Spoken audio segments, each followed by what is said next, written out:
Hello everybody, मैं हूं भुवन भास्कर मिश्रा और आप देख रहे हैं मेरा YouTube channel English with Bhaskar sir. और आज मैं उपस्थित हूं टेंस के कंटिन्यूएशन चैप्टर टेंस पार्ट 3 के साथ। और इसके अंतर्गत हम प्रेजेंट कंटिन्यूअस के बारे में पढ़ेंगे और पढ़ेंगे प्रेजेंट कंटिन्यूअस से जुड़े हुए कुछ स्पेशल रूल्स के बारे में। तो आइए शुरू करते हैं। शुरू करने से पहले मैं ये बता दूं कि अगर आप मेरे इस चैनल पे नए हैं तो मेरे इस चैनल को सब्सक्राइब करें, इस वीडियो को अंत तक देखें, इसे शेयर करें, लाइक करें और बेल आइकन को ज़रूर प्रेस कर दें ताकि मेरे हर नए आने वाले वीडियोस का इन्फॉर्मेशन आप तक तुरंत पहुंच सके। तो आइए शुरू करते हैं। Tense part 3 present continuous. सबसे पहले मैं ये बता दूं कि प्रेजेंट कंटिन्यूअस को और भी दो नामों से जानते हैं और उसे कहते हैं प्रेजेंट इम्परफेक्ट और प्रेजेंट प्रोग्रेसिव। यानी इसके 3 अलग अलग नाम हो गए, प्रेजेंट कंटिन्यूअस, प्रेजेंट इम्परफेक्ट और प्रेजेंट प्रोग्रेसिव। अब सबसे पहले ये ज़रूरी है जानना कि हम कैसे पहचानेंगे कि कोई भी वाक्य प्रेजेंट कंटिन्यूअस टेंस का है।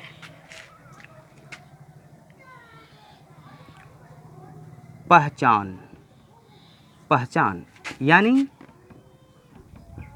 How to identify. कैसे पहचाने? तो पहचानने का नियम है क्रिया के अंत में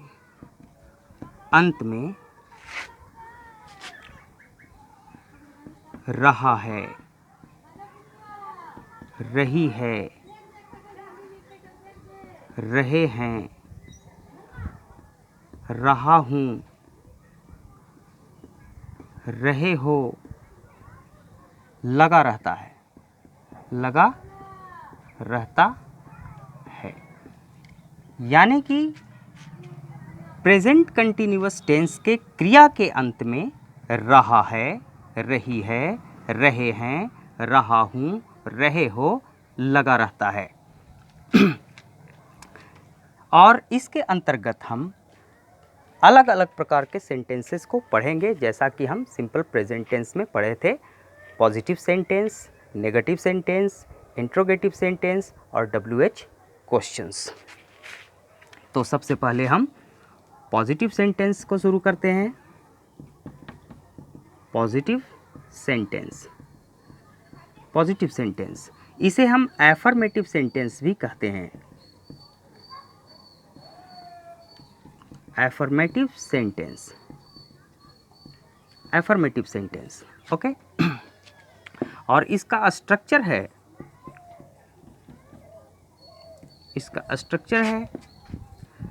subject plus is, am, are plus V4 का मतलब है वर्ब में ING लगाना, V4 प्लस ऑब्जेक्ट। ओके। जैसे पहला एग्जाम्पल, मैं एक पुस्तक पढ़ रहा हूँ।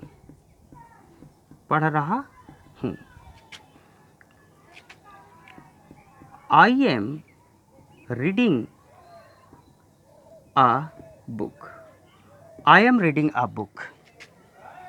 I first person singular number है, इसके साथ am लगता है और रीड वर्ब में हम लोगों ने ING लगाया, उसके बाद ऑब्जेक्ट ए बुक रख दिया। दूसरा देखें,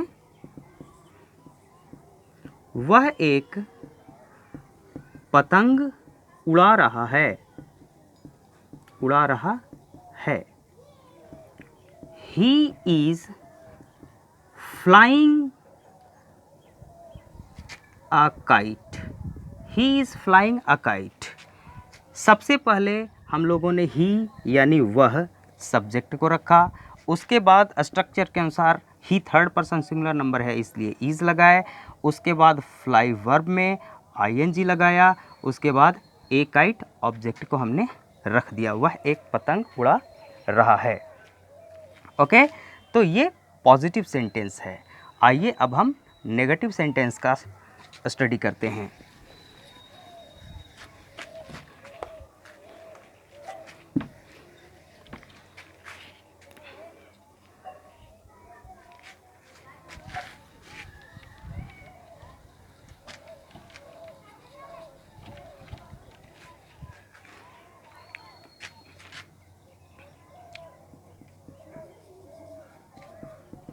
नेगेटिव सेंटेंस, नेगेटिव सेंटेंस इसे हम नकारात्मक वाक्य कहते हैं, नकारात्मक वाक्य। नेगेटिव का मतलब होता है नकारात्मक, सेंटेंस का मतलब होता है वाक्य। अब इसके स्ट्रक्चर को देखें। Structure subject plus is, am, are plus not plus V4 plus object. Okay, अभी अभी मैंने बताया कि V4 का मतलब वर्ब में ing लगाना होता है। जैसे एग्जाम्पल सेंटेंसेस देखें। वह पशुओं को नहीं हाँक रहा है, हाँक रहा है, वह पशुओं को नहीं हाँक रहा है। He is not driving the cattle, cattle। पशुओं को हाँकने के लिए हम ड्राइव वर्ब का इस्तेमाल करते हैं।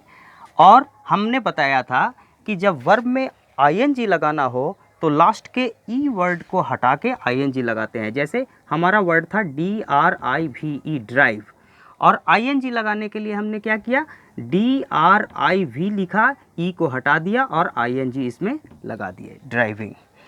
तो ही सब्जेक्ट है, उसके साथ हमने इज लगाया, फिर हमने स्ट्रक्चर के अनुसार नॉट लगाया, उसके बाद वर्ब में ing लगाया, ड्राइव में ing, उसके बाद द कैटल ऑब्जेक्ट को हमने रख दिया। वह पशुओं को नहीं हाँक रहा है, he is not driving the cattle. वह पतंग नहीं उड़ा रहा है, he is not flying a kite. वह मेरी बात नहीं मान रहा है, ही इज़ नॉट ओबेइंग मी। वह चाय नहीं पी रहा है, he is not taking tea. Okay, इस तरीके से नेगेटिव सेंटेंस हम बनाते हैं। अब आइए इंट्रोगेटिव सेंटेंस को पढ़ते हैं।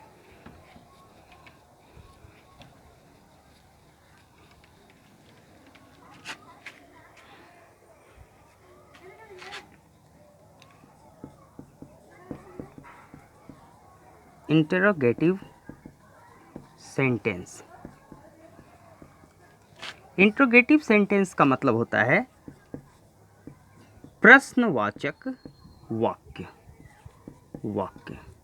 इंट्रोगेटिव मीन्स प्रश्नवाचक और सेंटेंस मीन्स वाक्य, प्रश्नवाचक वाक्य। इसका स्ट्रक्चर क्या है?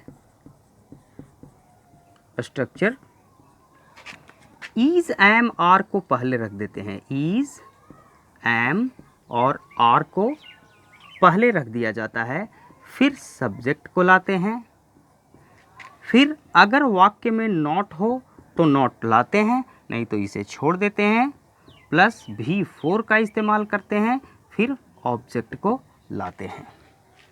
यानी इज, एम, आर पहले, फिर सब्जेक्ट, नॉट हो तो नॉट लाएंगे, फिर V4 लाएंगे, उसके बाद ऑब्जेक्ट को रखेंगे। जैसे क्या तुम तबला बजा रहे हो, बजा रहे हो? Are you playing the tabla, are you playing the tabla? क्या तुम तबला बजा रहे हो? अब जैसे देखिए यहाँ एक पॉजिटिव सेंटेंस को लिख करके इसको समझते हैं। जैसे तुम तबला बजा रहे हो, तुम तबला बजा रहे हो, ठीक है। इसको हम बनाएंगे, ये पॉजिटिव सेंटेंस है। You are playing the tabla, you are playing the tabla, तुम तबला बजा रहे हो। सबसे पहले यू सब्जेक्ट को लिखे, उसके बाद इसके साथ आर आएगा, क्योंकि ये सेकंड पर्सन सिंगुलर नंबर है। यू आर, फिर प्ले वर्ब में हम लोगों ने ing लगाया, यू आर प्लेइंग, फिर लास्ट में ऑब्जेक्ट रख दिए द तबला।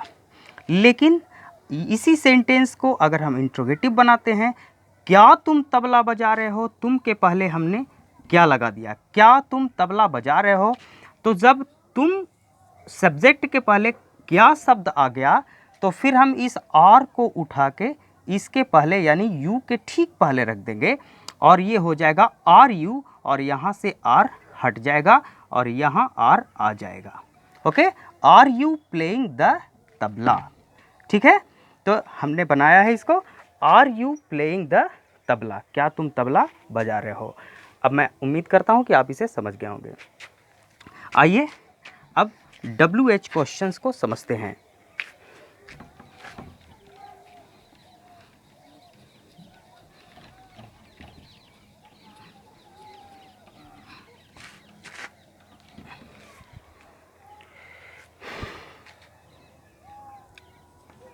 WH क्वेश्चंस मैंने पिछले वीडियो में टेंस पार्ट 1 में बताया था कि WH क्वेश्चंस किसे कहते हैं। अगर आप नहीं समझ पा रहे हैं तो वीडियो पार्ट 1 देखिएगा, tense part 1। Okay, WH questions और इसका स्ट्रक्चर है, structure WH word plus is, am, are plus subject plus not हो तो नॉट लिखेंगे, नहीं तो छोड़ देंगे, plus V4 plus object. Okay, सबसे पहले WH वर्ड, फिर इज एम आर लाएंगे, फिर सब्जेक्ट लाएंगे, नॉट हो तो लिखेंगे नहीं तो छोड़ देंगे, उसके बाद V4 लाएंगे, उसके बाद ऑब्जेक्ट लाएंगे। V4 मतलब वर्ब में ING। अब देखिए, क्या तुम, सॉरी, तुम सवाल क्यों नहीं बना रहे हो, तुम सवाल क्यों नहीं बना रहे हो। Why are you not solving sums? Why are you not solving sums? अब देखिए, यहाँ अगर रहता क्या तुम सवाल बना रहे हो तो आर यू सोल्विंग सम्स, क्या तुम सवाल नहीं बना रहे हो are you not solving sums. लेकिन यहाँ पे क्वेश्चन है कि तुम सवाल क्यों नहीं बना रहे हो, तो हमने WH वर्ड वाई को लिख दिया। सबसे पहले why are you not solving sums, तुम मेरी बात क्यों नहीं मान रहे हो, why are you not obeying me. तुम चाय क्यों पी रहे हो, why are you taking tea. वह चाय क्यों पी रहा है, why is he taking tea. Okay, अगर नॉट नहीं रहता तो नॉट को हम ड्रॉप कर देते। ओके, अब आइए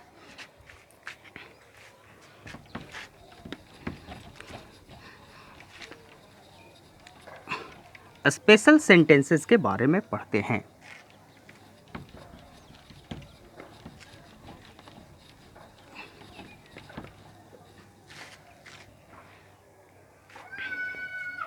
स्पेशल सेंटेंसेस, स्पेशल सेंटेंसेस, कुछ खास वाक्य। जैसे देखें, पहला, वह घास पर बैठा हुआ है, बैठा हुआ है। दूसरा है, दुकान पर कोई भी नहीं बैठा हुआ है, कोई भी नहीं बैठा हुआ है। अब इस सेंटेंस पे नोटिस करें तो हम ये पाएंगे कि ऐसे सेंटेंसेस में वाक्य के अंत में रहा है, रही है वगैरह कुछ भी नहीं लगा हुआ है। कहीं भी वह घास पर बैठा हुआ है, इसमें रहा है, रही है नहीं लगा हुआ है। दुकान पर कोई भी नहीं बैठा हुआ है, यहाँ भी रहा है, रही है नहीं लगा हुआ है। ऐसे सेंटेंसेस से, इस प्रकार के सेंटेंसेस से स्टेट या स्टेट और कंडीशन, और यहाँ पे लिख देता हूँ स्टेट और कंडीशन, कंडीशन यानी अवस्था, अवस्था या दशा, अवस्था या दशा के बारे में पता चलता है। वह घास पर बैठा हुआ है यानी घास पर बैठे हुए अवस्था में है। He is sitting on the grass. He is sitting on the grass. चूँकि इसमें रहा है, रही है, नहीं भी लगा हुआ है, फिर भी हम इसे ing लगाकर ही बनाएंगे, यानी प्रेजेंट कंटिन्यूअस टेंस वाले कॉमन स्ट्रक्चर को ही फॉलो करेंगे। जैसे ही, उसके बाद इज लगाए हैं, फिर सीट में ing, on the grass, he is sitting on the grass. तुम दुकान पर कोई भी नहीं बैठा हुआ है। No one is sitting, no one is sitting at the shop, no one is sitting at the shop. दुकान पर कोई भी नहीं बैठा हुआ है। जैसे वह टेबल पर लेटा हुआ है, he is lying on the table. Okay, वह दरवाजे पर खड़ा है, he is standing at the door. इस तरीके से हम इस सेंटेंसेस से ये समझते हैं कि ये स्टेट और कंडीशन बता रहा है, और रहा है, रही है, नहीं रहने के बावजूद इसे हम प्रेजेंट कंटिन्यूअस के कॉमन स्ट्रक्चर को फॉलो करके ही बनाते हैं। आइए अब दूसरे प्रकार के सेंटेंसेस को पढ़ते हैं। ये तो हुआ पहले प्रकार का सेंटेंस।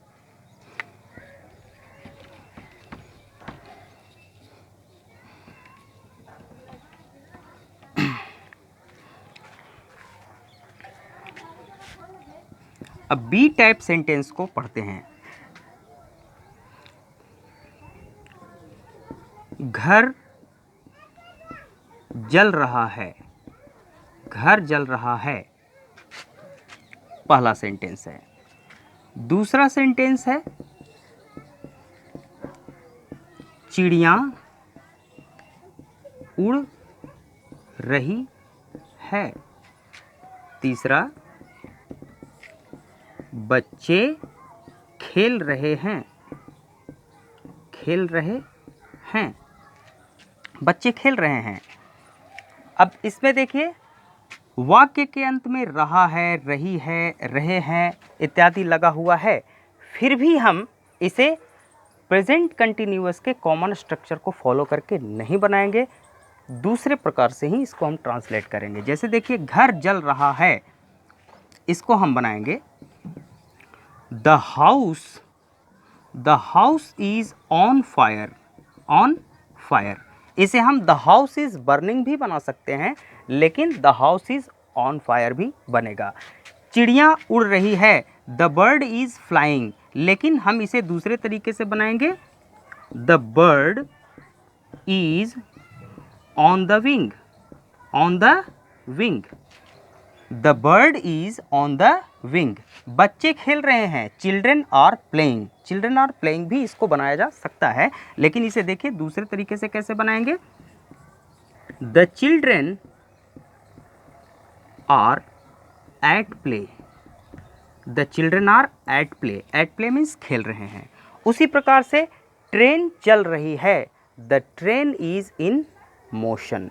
तो हम लोगों ने देखा कि कैसे सेंटेंसेस के अंत में रहा है, रही है, रहने पर भी इसे हम दूसरे प्रकार से यानी प्रीपोजिशंस की सहायता से भी बना सकते हैं। अब आइए तीसरे प्रकार के सेंटेंस का स्टडी करते हैं।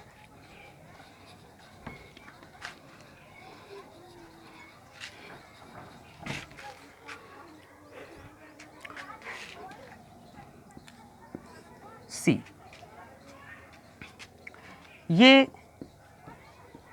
हैबिट को बताता है। हैबिट यानी आदत, आदत, आदत बताने वाला सेंटेंस। पहला सेंटेंस देखें, वह हमेशा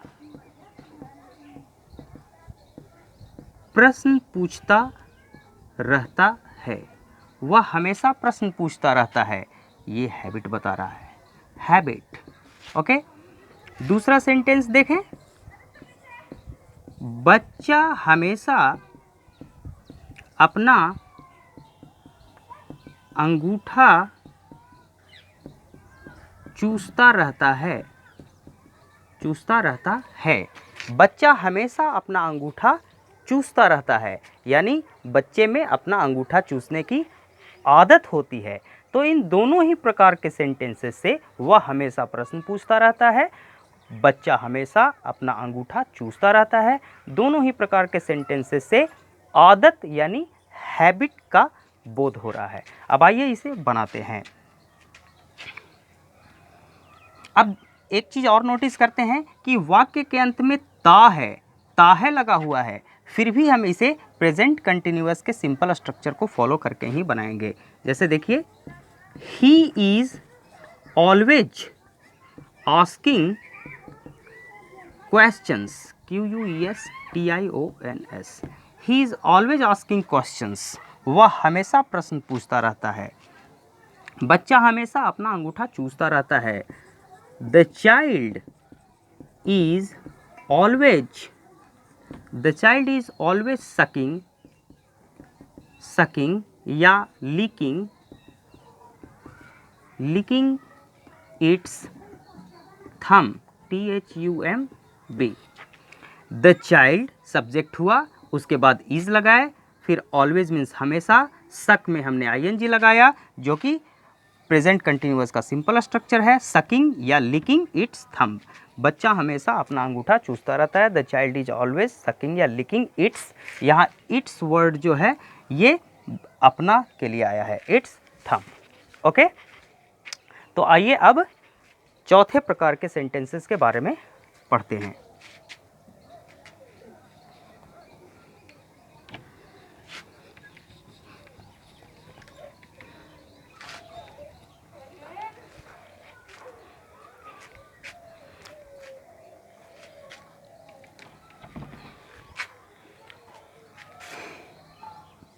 डी, चौथा जो सेंटेंस है वो अरेंज्ड या प्लान्ड फ्यूचर एक्शन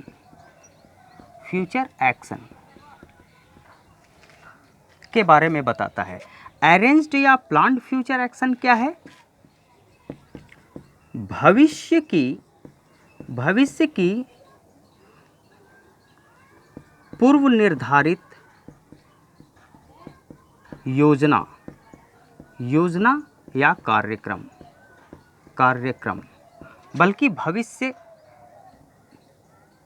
के पूर्व निर्धारित योजना या कार्यक्रम को बताने के लिए भी हम इसका इस्तेमाल करते हैं। मैंने पहले भी बताया था टेंस पार्ट 1 में कि सिंपल प्रेजेंट का इस्तेमाल भी हम फ्यूचर प्लान्ड एक्शन के बारे में चर्चा करने के लिए करते हैं। तो आइए सेंटेंसेस के बारे में पढ़ते हैं। पहला सेंटेंस है, मैं कल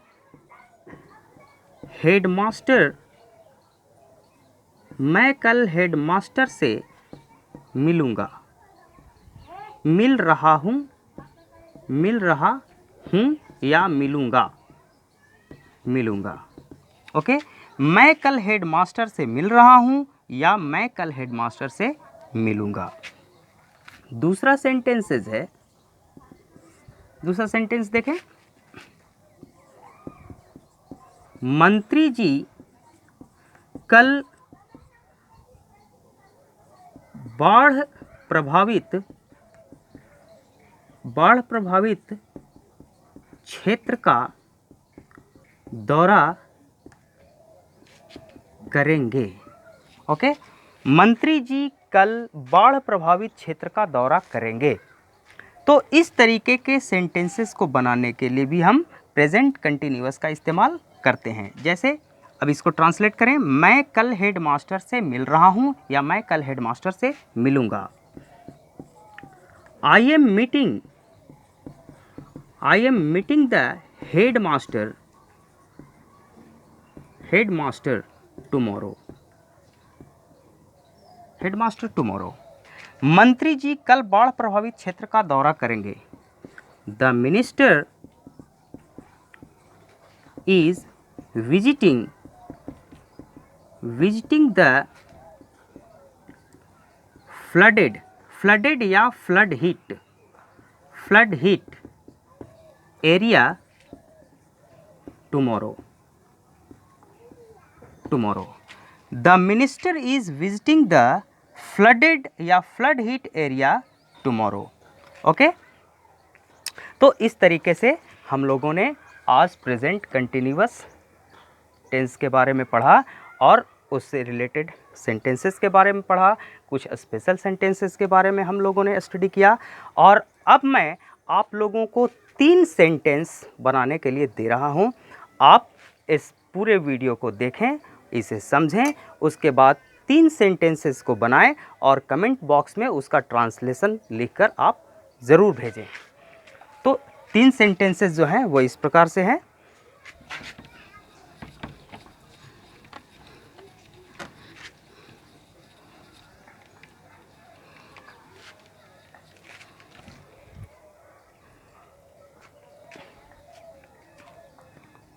पहला है, वह मेरी बात नहीं मान रहा है,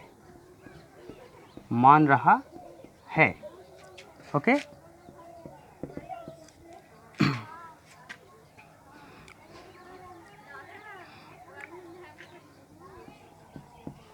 तुम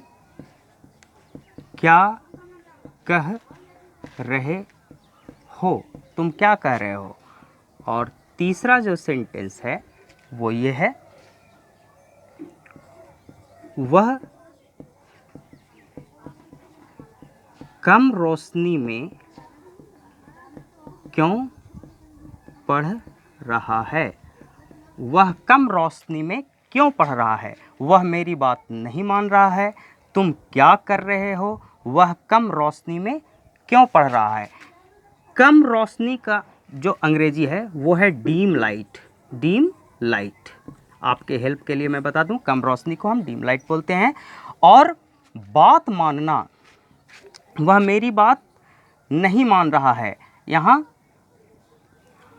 बात मानना को हम ओबे कहते हैं, OBEY, ओबे। ओके, तो ये 3 जो सेंटेंसेस लिखे हुए हैं व्हाइट बोर्ड पे, आप इसे बनाएंगे और नंबर 1, 2, 3 करके सिर्फ आपको जो ट्रांसलेटेड सेंटेंस है वही लिखना है, हिंदी नहीं लिखना है, सिर्फ अंग्रेजी का ट्रांसलेशन ही लिखना है।